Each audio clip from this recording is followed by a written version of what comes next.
अस्सलाम वालेकुम नाज़रीन, पुलिस फाइल के एक नए एपिसोड के साथ मैं हूं एसपी मूसा। आइए नजर डालते हैं आज के एपिसोड पर। आज के पुलिस फाइल में शामिल है कराची, जहां सबसे ज्यादा है आबादी। जराइम की परवरिश के लिए भी मौजू है ये वादी। बासर अफराद भी हैं साथ, कैसे डाला जाए उन मुल्जिमान पर हाथ। कराची से आया गाड़ियां छीनने वाले गिरोह का केस।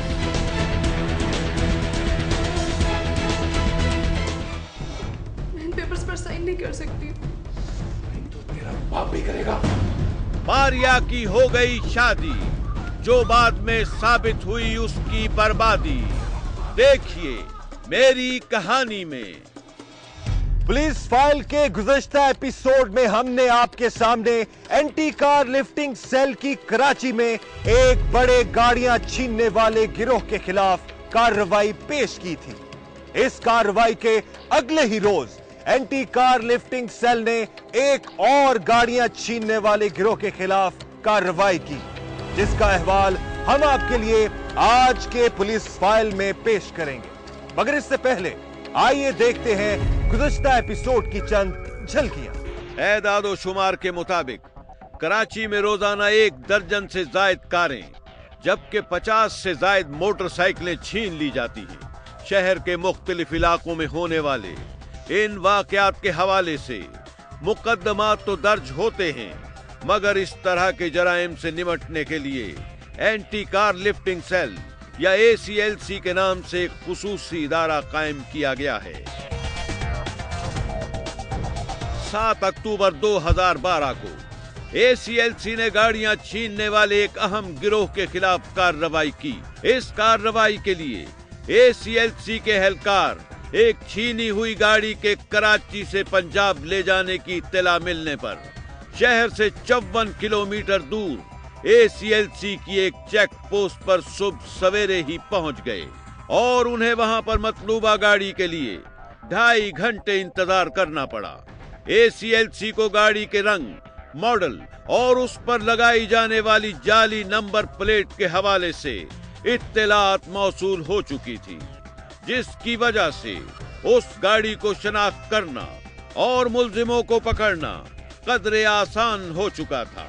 शाहिद काना और उसके साथी जिस कार को लेकर कराची से पंजाब जा रहे थे, ये कार 1 अक्टूबर 2012 को दरख्शां थाने की हुदूद से शहर के एक मारूफ डॉक्टर से छीनी गई थी और ACLC के पास इस गाड़ी से मुताल्लिक मुकदमा ज़ेरे तफ्तीश था। पुलिस ने जब गाड़ी रोककर शाहिद काना और उसके साथियों को हिरासत में लिया और उनसे इस सिलसिले में पूछताछ की, तो उन्होंने बताया कि उनके गिरोह का सरगना यार मोहम्मद उर्फ यारू है। ACLC के एहलकारों ने बिला ताखीर यारू के घर पर छापा मारा, जहां से यारू और उसका सोतेला बेटा गिरफ्तार हो गए। पुलिस ने यारू के कब्जे से 28 नंबर प्लेटें, 10 मसरूका गाड़ियां और 3 पिस्तौल भी बरामद किए। यारू की गिरफ्तारी की इत्तला मिलने पर पुलिस फाइल की टीम ने ACLC से राबिता करके इस सिलसिले में इदारे और मुल्जिमान का मौक़िफ़ जानने की ख्वाहिश जाहिर की। यारू और उसके साथियों ने पुलिस फाइल टीम के सामने गाड़ियों की चोरी और छीने जाने के हवाले से कई अहम इंकशाफात किए। एंटी कार लिफ्टिंग सेल के एहलकार इस गिरोह के खिलाफ कार्रवाई के हवाले से प्रेस कॉन्फ्रेंस कर रहे थे कि उन्हें एक और गाड़ियां छीनने वाले गिरोह के खिलाफ इत्तला मौसूल हुई। 9 अक्टूबर 2012 को जैसे इत्तला मौसूल हुई, ACLC के एहलकार इंस्पेक्टर शहजाद अली की सरबराही में जौहर चौरंगी पहुंचे, जहां से उन्हें मौसूल होने वाली इत्तला के मुताबिक एक ऐसी गाड़ी गुजरने वाली थी जो मुख्तलिफ वारदातों में इस्तेमाल हो चुकी थी और उस पर जाली नंबर प्लेट लगी हुई थी। ACLC के एहलकार वहां जाकर खड़े गाड़ी का इंतजार कर रहे थे कि कुछ ही देर के बाद उन्हें एक गाड़ी आती हुई दिखाई दी। ये वही गाड़ी थी जिसके बारे में ACLC को इत्तला मिली थी। पुलिस एहलकारों ने हाथ हिलाकर गाड़ी में बैठे हुए अफराद को गाड़ी रोकने का कहा, मगर गाड़ी वहां रुकने के बजाय आगे बढ़ गई, जिस पर एहलकारों ने भी फौरी तौर पर अपनी गाड़ी उसके पीछे लगा दी। कुछ आगे जाकर पुलिस एहलकार गाड़ी तक पहुंचने में कामयाब हो गए और गाड़ी में बैठे हुए अफराद ने गाड़ी रोक ली। गाड़ी के रुकते ही उसमें बैठे अफराद ने फायरिंग शुरू कर दी और साथ ही गाड़ी में से 2 अफराद ने निकलकर वहां से फरार होने की कोशिश की, जबकि 2 अफराद गाड़ी में ही बैठे रहे। पुलिस एहलकारों ने एक मुलजिम की टांग पर फायर करके उसे जख्मी कर दिया, जबकि दूसरे मुलजिम को एक एहलकार ने थोड़ी दूर जाकर पकड़ लिया। मुलजिमान के कब्जे से पुलिस ने 4 TT पिस्तौल बरामद किए। चारों मुलजिमान को हिरासत में लेकर पुलिस एहलकार ACLC के सेंटर पहुंचे और उनसे तफ्तीश शुरू की, जिसके दौरान मुलजिमान की शनाख्त और उनकी मुख्तलिफ नौइयत की कार्रवाइयों के हवाले से कई अहम इंकशाफात हुए।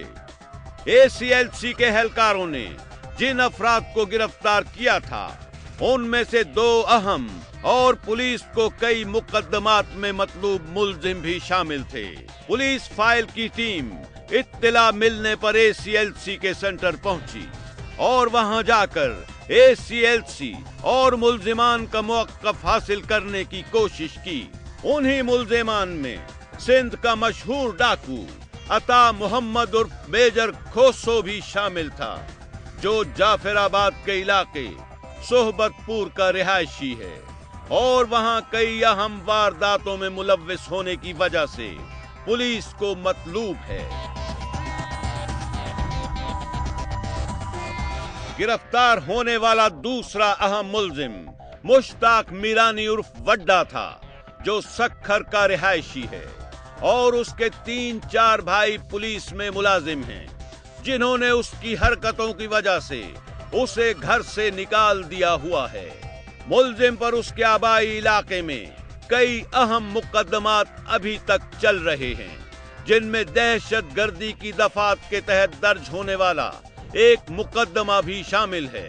मुश्ताक मीरानी के खिलाफ मुकदमात की तफसील बताते हुए इंस्पेक्टर शहजाद अली ने कहा कि मुलजिम पर 2 करोड़ रुपए के सोने की चोरी और सक्खर के मशहूर डॉक्टर विजय कुमार पंजवानी को अगवा करके 30 लाख रुपए तावान लेने के मुकदमे समेत मुनशियात की फरोख्त और दीगर कई हवालों से मुकदमा ताहाल अदालत में जेर समाअत हैं।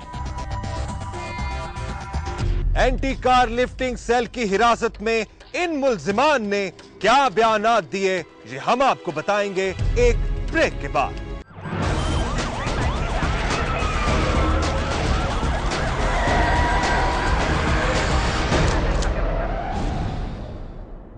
गिरफ्तार मुल्जिमान ने खुद को मासूम जाहिर करते हुए किसी भी जुर्म में मुलव्विस होने से इनकार कर दिया। इन मुल्जिमान ने कई मुकदमात में मतलूब और मुलव्विस होने के बावजूद पुलिस फाइल टीम के सामने खुद को मासूम जाहिर करने की कोशिश की और किसी भी जुर्म में मुलव्विस होने से इनकार किया। मुल्जिम मुश्ताक मीरानी का कहना है कि उस पर बनने वाले तमाम मुकदमात झूठे थे और ये सब मुकदमात कबायली दुश्मनी की बिना पर उसके खिलाफ बनाए गए। 2008 में जो ना जतोई मीरानी कबाइल का झगड़ा हो रहा था सक्खर बचल शाह मियानी के लाइन, ठीक है ना। जतोई जो है ना वो बड़े पैसे वाले हैं, हम गरीब हैं, गरीब कौम है, इसलिए आज से जो है ना केसेस बनते गए, झगड़ा भी चल रहा था, केसेस बनते गए, बाद में हम पकड़े गए। हमारे केस जितने भी थी FIR हम बाइज्जत बरी हुए हैं उसमें। मुल्जिम मुश्ताक मीरानी ने पहले तो किसी भी किस्म के जुर्म में मुलव्विस होने से इनकार किया, मगर कुछ ही देर के बाद इकबाल जुर्म करते हुए उसने कहा कि रोजगार के वसाइल ना होने की वजह से अपना पेट पालने के लिए वो गाड़ियां छीनने का धंधा करता है। आप देख लें, कोई रोजगार नहीं, कोई काम करने का वसाइल नहीं है, सब घरों में मैसूर बैठे हुए हैं, तो वो इस लिहाज से निकल पड़ते हैं, चलो भाई गाड़ी छीन ली, 15-20 हज़ार रुपये आ गए, इसलिए आज अपना पेट गुजर करने के लिए। अता मोहम्मद उर्फ मेजर खोसो चोरियों और डाकों की वजह से जाफराबाद भर में बदनाम होने के बाद खैरपुर के इलाके गम्बट में अपने खानदान के साथ छुप कर बैठा हुआ है और यहीं से वो कराची आकर मुख्तलिफ किस्म की वारदातें करके वापस भाग जाता है। अता मोहम्मद उर्फ मेजर खोसो एक बहुत ही शातिर मुजरिम है। इसी वजह से उसने कैमरे के सामने बात करने से इनकार कर दिया। आपने जिंदगी में कोई काम नहीं किया? नहीं। पुलिस ने खामखा पकड़ा? नहीं, बस इस बात को छोड़ो। पुलिस फाइल टीम के सामने दीगर दोनों मुल्जिमान ने भी मुख्तलिफ कहानियां बयान की। तीसरे मुल्जिम आसिम ने बताया कि उसका ताल्लुक पेशावर से है और वो कराची में राबिया सिटी में रहता है। आसिम ड्राइवर के तौर पर काम करता है। जब पुलिस फाइल टीम ने किसी जुर्म में मुलव्विस होने के हवाले से उससे पूछगछ की तो उसने कोई सीधा जवाब देने के बजाय बात को घुमाना शुरू कर दिया। आपने कुछ नहीं किया, कभी जिंदगी में कोई जुर्म नहीं किया? नहीं, जुर्म तो इंसान लाजमी नहीं है कि कोई कानूनी तो गलतियां होती हैं इंसान से, मैं ये नहीं कहता, बस वो गलतियां हर इंसान से होती है। चौथा मुल्जिम जुहेब मीरानी उर्फ काला मीरानी गिरफ्तार होने से बचने के लिए गाड़ी से उतरकर भागने की कोशिश के दौरान पुलिस की गोली लगने से जख्मी हो गया था, जिसे इलाज मुआलजे के बाद ACLC सेंटर में ही बनी हवालात में मुंतकिल कर दिया गया। पुलिस फाइल की टीम के पहुंचने पर जुहेब मीरानी ने अपने मुंह को रुमाल से ढांप लिया और इसरार के बावजूद उसने अपना चेहरा वाजे नहीं किया। मुल्जिम का कहना है कि उसे गलत इत्तला पर पकड़ा गया है और उसने कोई जुर्म नहीं किया। किसी ने गलत इंफॉर्मेशन दी, अच्छा, उसमें हमें जो है ना जा रहे थे घूमने, इनको किसी और की तलाश थी, मिसिंग में हम आ गए, उसमें हमें गोली लग गई। मुल्जिमान के तरीक़े वारदात के बारे में ये बात भी सामने आई है कि वो अक्सर रात को शादी ब्याह के लिए जाने वाली फैमिलियों को रास्ते में रोककर उनसे जेवरात, नकदी और गाड़ी वगैरह छीन लिया करते थे। वारदात के दौरान जुहेब मीरानी का रवैया सबसे ज्यादा जारहाना होता था और वो जेवर वगैरह छीनते हुए औरतों से बदतमीजी भी किया करता था। मुल्जिमान को गिरफ्तार करने वाले ACLC के इंस्पेक्टर शहजाद अली का कहना है कि ये मुल्जिमान गाड़ियां चोरी करके और छीन कर सक्खर ले जाते थे और वहां जाकर अयाज खान सुंदड़ो नामी एक शख्स को बेच देते थे, जो उन गाड़ियों को अंदरून सिंध के मुख्तलिफ इलाकों में जाकर फरोख्त कर देता है। अयाज सुंदड़ो, उसका हमने क्राइम रिकॉर्ड हासिल किया, सन ऑफ अब्दुल्ला, वो उस परचेज कर रहा है और गाड़ियां वो आगे फिर कंदकोट लेके जाता है और झटपट लेके जाता है, वहाँ पे जो सदरुद्दीन मुंद्रानी वाली गाड़ी खरीदते हैं। इंस्पेक्टर शहजाद अली ने बताया कि मुल्जिमान ने राबिया सिटी में अपना अड्डा बनाया हुआ है और पुलिस भी उस इलाके में नहीं जाती, जिसकी वजह से वो इलाका जराइम का गढ़ बन चुका है। राबिया सिटी में इन्होंने ठिकाना बनाया और वहाँ पे आम मकसद पुलिस वैन नहीं जाती है और पुलिस वैन के ना जाने की वजह से वहाँ पे वो क्राइम का गढ़ बन गया है। ACLC के एहलकारों ने मुल्जिमान की निशानदही पर राबिया सिटी के इलाके में कार्रवाई करते हुए उनके अड्डे से 2 गाड़ियां भी बरामद कर ली। ACLC की कार्रवाई के नतीजे में ये मुल्जिमान गिरफ्तार तो हो चुके हैं, मगर अब देखना ये है कि उनके खिलाफ बनाए जाने वाले मुकदमात में ये मुल्जिमान सजा पाएंगे या पहले की तरह एक बार फिर कानून को मुंह चिढ़ाते हुए आजाद होकर इसी धंधे में लग जाएंगे। गाड़ियां छीनने और चोरी करने वाले ये गिरोह पूरे मुल्क में दहशत की अलामत बन चुके हैं। एसपी मूसा अपील करता है कानून नाफिज करने वाले इदारों से कि इन मुल्जिमान और उनकी पुष्टपनाही करने वाले अफराद के खिलाफ सख्त कार्रवाई करते हुए उन्हें कैफरे किरदार तक पहुंचाया जाए, ताकि इंसाफ का बोलबाला हो और लोग सुकून से जिंदगी बसर कर सकें। मैं इन पेपर्स पर साइन नहीं कर सकती।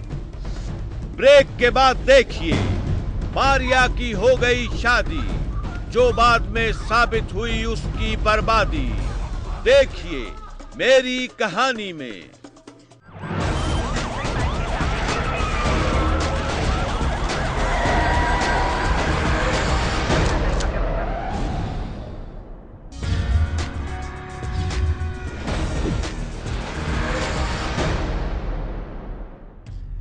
माँ बाप अपनी बेटियों के बारे में हमेशा अच्छा ही सोचते हैं, लेकिन उन्हें यह पता नहीं होता कि उनकी बेटियों की किस्मत में क्या लिखा है। आइए देखते हैं एक ऐसी ही लड़की की कहानी जिसकी किस्मत में उसके शोहर की मार के सिवा और कुछ ना था। वो शोहर जिसने उसे पागल करार देकर एक कमरे में बंद कर दिया। वजह क्या थी, आइए देखते हैं। मेरा नाम मारिया है। मेरे माँ बाप ने मेरी शादी बड़ी खुशी से की थी। वालिद साहब कुछ ज़्यादा ही एहतियात पसंद थे।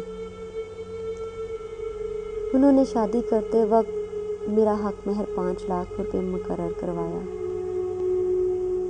जब निकाह हुआ तो किसी ने कोई एतराज़ नहीं किया, लेकिन बाद में सबकी जुबानें तेज होने लगी।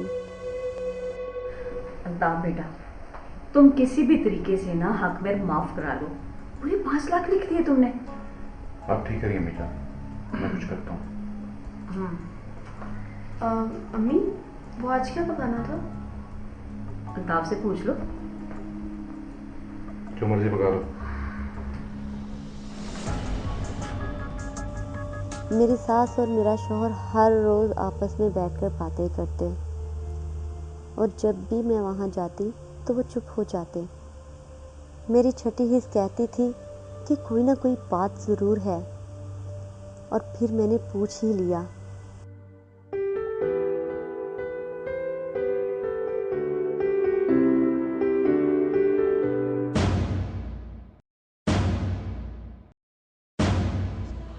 ये आप लोग बातें करते हुए मुझे देख के चुप क्यों हो जाते हैं? क्या मतलब है? तेरे बाप का दिया खाते आपस में माँ बेटा बात नहीं कर सकते क्या? माँ जी, मैंने तो ऐसे ही बात की थी। अब तो हर बात मेरे बाप तक ले जाती हैं। तो क्यों ना जाऊं? 5 लाख हक मेरे लिखाने का क्या तुक था उसका? अब कहाँ की बात को कहाँ लेकर जा रही हैं? आपसे तो बात करना फजूल है। बस बस, ये तू मेरी माँ से कैसे बात कर रही है? हाँ तो मैंने क्या कह दिया इन्हें? नीची आवाज में बात कर, ऊंची आवाज में बात अपने घर वालों से करना, समझी? लाडली होगी तू अपने बाप की, मेरी नहीं।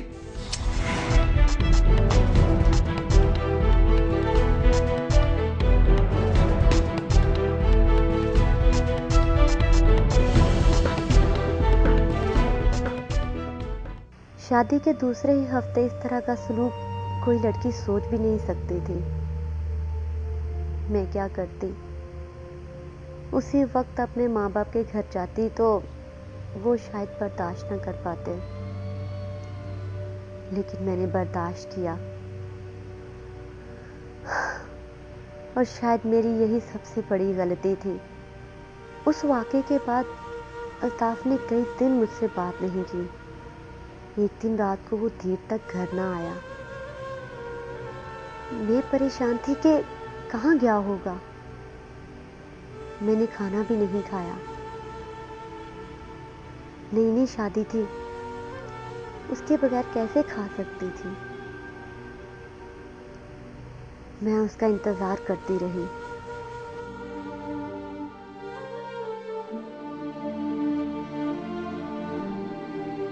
अस्सलाम वालेकुम। वालेकुम सलाम। खाना लाऊं आपके लिए? नहीं, तुम इस तरह करो, जल्दी से तैयार होके आओ। आज हम खाना बाइट से खाएंगे।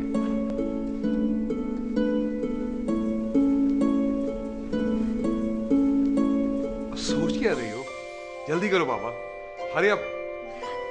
जी बस 1 मिनट।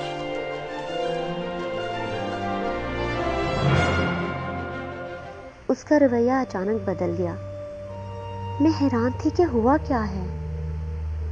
चलो अगर शाम का भूला घर आ गया है तो इसमें क्या हर्ज है। यही सोचकर मैं खुश थी कि अब मेरे और उसके दरमियान पैदा होने वाली थोड़ी सी रंजिश दूर हो जाएगी।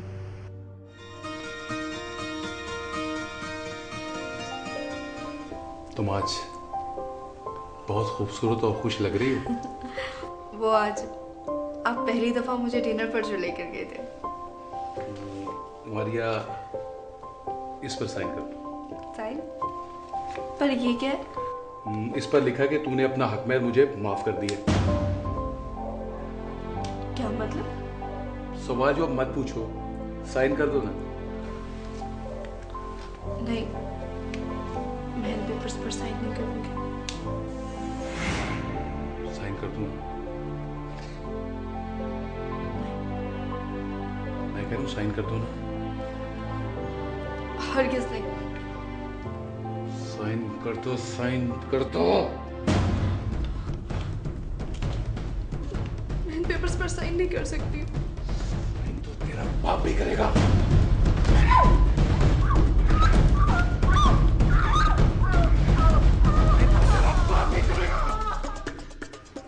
मैं उसकी इमारत के सामने खड़ी न हो सकी। मेरा हौसला टूट गया और मुझे लगा कि अगर मैं दस्तखत ना करती तो शायद वो मुझे मार देता। मैंने अपनी जान बचाने में ही बेहतरी समझी। उसके बाद मैंने फैसला किया कि मैं यहाँ से चली जाऊंगी, इससे पहले कि बहुत देर हो जाए। लेकिन जब मैंने सोचा तो यही समझ में आया कि अब वापस जाना मुश्किल है। वालिदैन पर फिर से बोझ नहीं बन सकती थी। तब मैंने सोचा कि शायद हक महर ही हम दोनों के दरमियान लड़ाई की वजह थी, जो अब ख़त्म हो गया तो ताल्लुकात भी बेहतर हो जाएंगे। अम्मी, खाना लाओ। नहीं, मेरा दिल नहीं चाह रहा। सुनो मारिया, मारिया, वो अल्ताफ ने तुमसे कोई बात की? कौन सी बात? यही कि उसके बिजनेस पार्टनर ने उसका शेयर निकाल दिया है। नहीं, उसने तो नहीं मुझे बताया। किस मुंह से बात करता? बीवी हूँ उसकी, अभी उससे पूछती हूँ।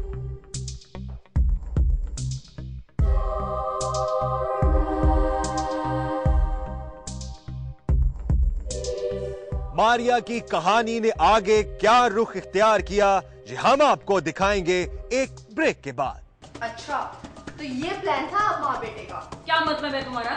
ब्रेक के बाद देखिए मारिया की हो गई शादी, जो बाद में साबित हुई उसकी बर्बादी। देखिए मेरी कहानी में।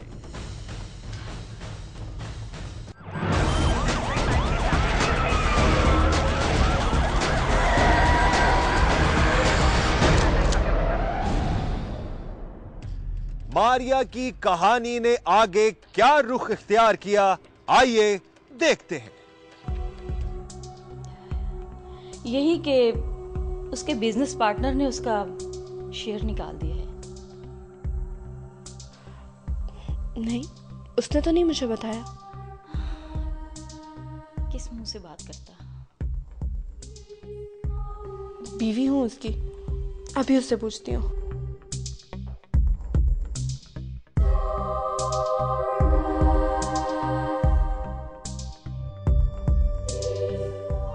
कुछ दिन अच्छे गुजरे और इसी दौरान डॉक्टर ने मुझे मां बनने की नवीद सुनाई। एक खुशी थी तो साथ एक प्रॉब्लम भी खड़ी हो गई थी। अब तक मुझे अल्ताफ ने कुछ बताया क्यों नहीं था। मैं इन्हीं सोचों में गुम अल्ताफ से बात करने कमरे में गई।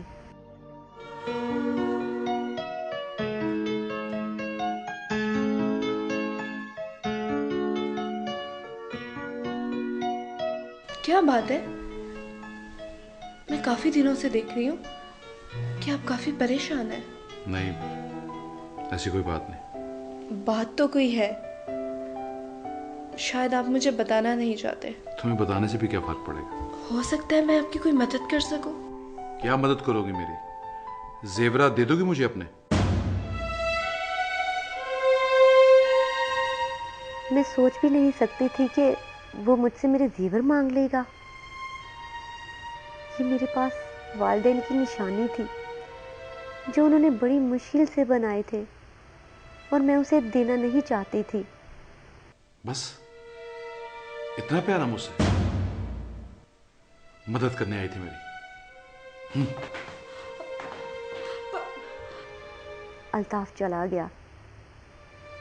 हमारे दरमियान फिर एक खलीज हाइल हो गई। अब मुझे लगने लगा था जैसे वो एक एक करके मुझसे सब कुछ हथिया रहा है। पहले हक महर गया और अब इसकी नज़र जेवर पर आ गई थी। मैं फैसला नहीं कर पा रही थी कि क्या करूं और क्या नहीं। मेरी सास ने घर में मेरा जीना दोपर कर दिया था। हर वक्त उठते बैठते ताने मारती रहती थी। शौहर ने भी बुलाना छोड़ दिया था। मैं माँ बनने वाली थी। ज़्यादा टेंशन की वजह से मेरी तबीयत ख़राब रहने लगी थी। एक दिन मैं सुबह सोकर उठी तो ना तो अलमारी में जेवर था और ना कमरे में अल्ताफ। अल्ताफ सारा जेवर निकाल कर ले गया था। ये चोरी थी, मेरे हक पर डाका था। ये शायद सारा इसी वजह से था कि मैं अब तक चुप रही थी। लेकिन अब मैंने बोलने का फैसला कर लिया था। अच्छा, तो ये प्लान था आप माँ बेटे का? क्या मतलब है तुम्हारा? जेवर चोरी करी है ना मेरा? जेवर दिलाई हो पिछला को और इल्जाम लगाती हो हम पे?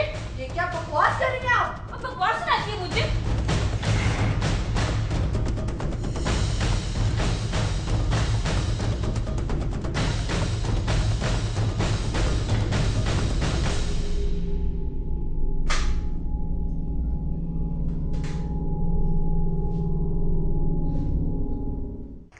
मैंने उस दिन फैसला किया और उनका घर छोड़ दिया और अपने घर चली गई। मैंने अपने वालिदैन को सब कुछ बता दिया, लेकिन रिश्तेदार बीच में आ गए और उन्होंने हम पर सुलह के लिए बेहद दबाव डाला। उन्होंने कहा कि अल्ताफ 10 दिन के अंदर हक महर का स्टाम्प भी वापस करेगा और जेवर भी। अब्बा ने मुझे वापस भेज दिया, मगर मुझे नहीं पता था कि एक और मसला मेरा वहाँ इंतज़ार कर रहा है।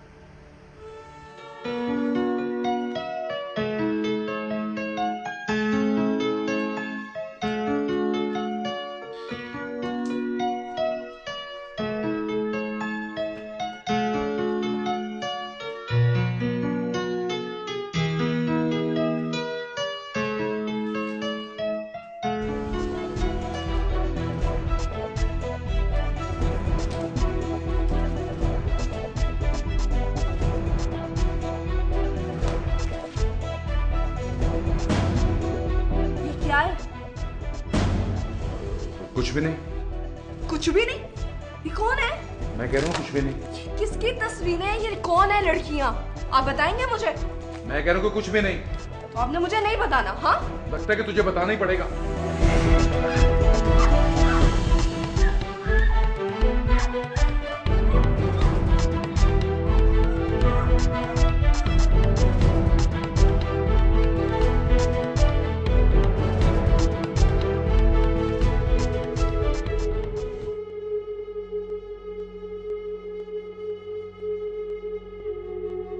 मारिया की कहानी ने आगे क्या रुख इख्तियार किया, ये हम आपको दिखाएंगे एक ब्रेक के बाद।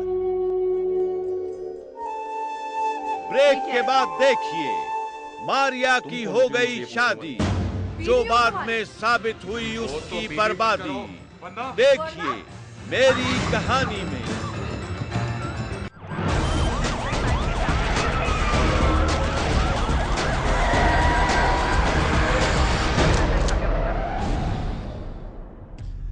मारिया की कहानी ने आगे क्या रुख इख्तियार किया, आइए देखते हैं। किसकी तस्वीरें हैं? ये कौन है लड़कियां? आप बताएंगे मुझे? मैं कह रहा हूँ कुछ भी नहीं। तो आपने मुझे नहीं बताना? हाँ, लगता है कि तुझे बताना ही पड़ेगा।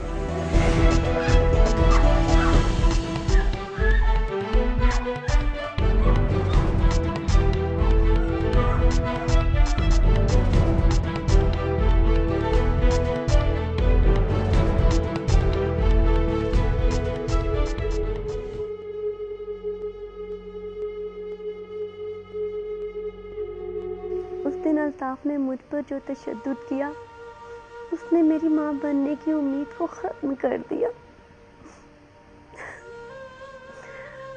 उन्होंने मेरे घर वालों को भी खबर नहीं दी और मुझे चोरी छुपे अस्पताल में दाखिल करवा दिया।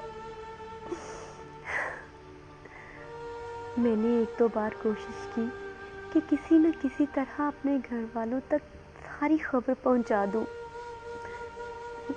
लेकिन मेरी कोशिश बेकार रही। अल्ताफ मुझे जैसे अस्पताल लेकर गया था वैसे ही वापस लेकर आया। वो मुझे अब छोड़ नहीं सकता था, क्योंकि उसको पता था कि उसको इसका बहुत ज़्यादा खमियाजा भुगतना पड़ेगा। उसने मुझसे अपने तमाम गुनाहों की माफ़ी मांगी और पता नहीं कैसे मैं उसकी बातों में आ गई।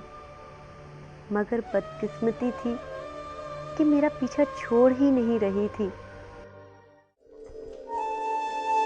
ये क्या है? तुम कौन होती हो मुझसे ये पूछने वाली? बीवी हूँ तुम्हारी। बीवी हो तो बीवी बनकर हो, वरना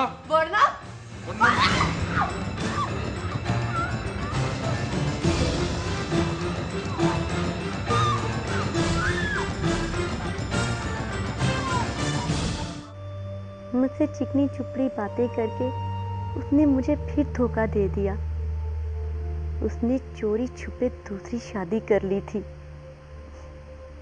अब मेरे पास पाने और खोने को कुछ भी नहीं था।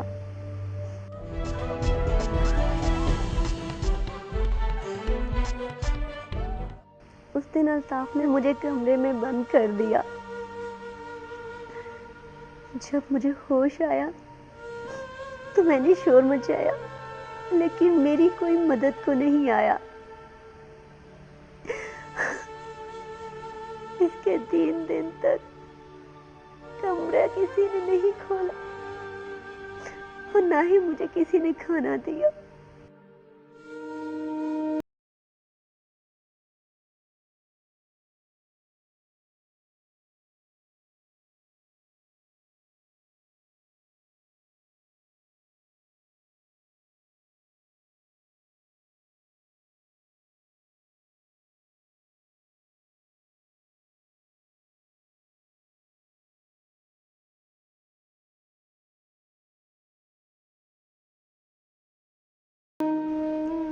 अल्ताफ और उसकी माँ ने मुझे पागल मशहूर कर दिया था।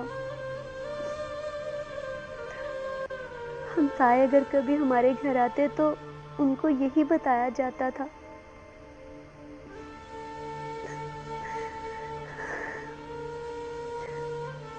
वो मुझे कमरे में बंद रखते और सिर्फ खाने के वक्त ही कमरा खोलते थे। एक दिन मेरी सास खाना देने आई तो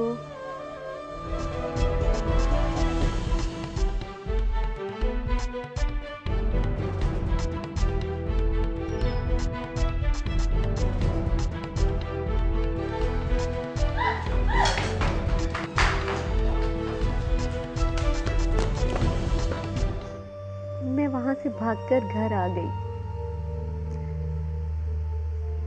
घर वालों को सारे हालात बताए तो अब्बू ने उन पर मुकदमा करवा दिया और आजकल मुकदमा चल रहा है और उसका फैसला भी हो जाएगा। मगर मैं सोचती हूँ कि मुझे किस जुर्म की सजा मिली। अपने हक के लिए लड़ने की या फिर एक बेटी होने की।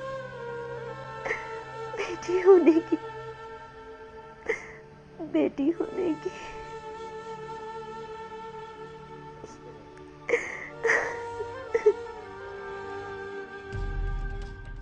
हमारे यहां बहुत सी औरतों के साथ ऐसे वाकयात होते रहते हैं। सवाल यह नहीं कि इन वाकयात को कौन रोकेगा, सवाल यह है कि क्या एक सास अपनी बहू को अपनी बेटी समझेगी, और क्या एक बहू अपनी सास को अपनी मां समझेगी, और क्या एक मर्द ये सोचेगा कि वो जो आज किसी की बेटी के साथ कर रहा है कल को वो उसकी बेटी के साथ भी हो सकता है। अगर आपके साथ भी हुई है कोई नाइंसाफी या आप गवाह हैं किसी भी जुर्म के, तो खामोश मत रहिए, बोलिए, अपनी कहानी सुनाएं, एसपी मूसा को बताएं, हमें एसएमएस करें, पीएफ लिखकर स्पेस दें, अपना पैगाम लिखें और 3031 पर हमें भेज दें, या हमें ईमेल करें। हमारा एड्रेस है policeFile@dunianews.tv। आप हमें खत भी लिख सकते हैं। हमारा पता है program police file, PO box number 500 Lahore. आप हमें फेसबुक पर भी ज्वाइन कर सकते हैं। हमारा एड्रेस है facebook.com/पुलिसफाइल। अपना ख्याल रखें, खुश रहें, महफूज रहें। आपसे मुलाकात होगी पुलिस फाइल के अगले प्रोग्राम में। तब तक एसपी मूसा और उसकी इन्वेस्टिगेशन टीम को इजाजत दीजिए। अल्लाह हाफिज।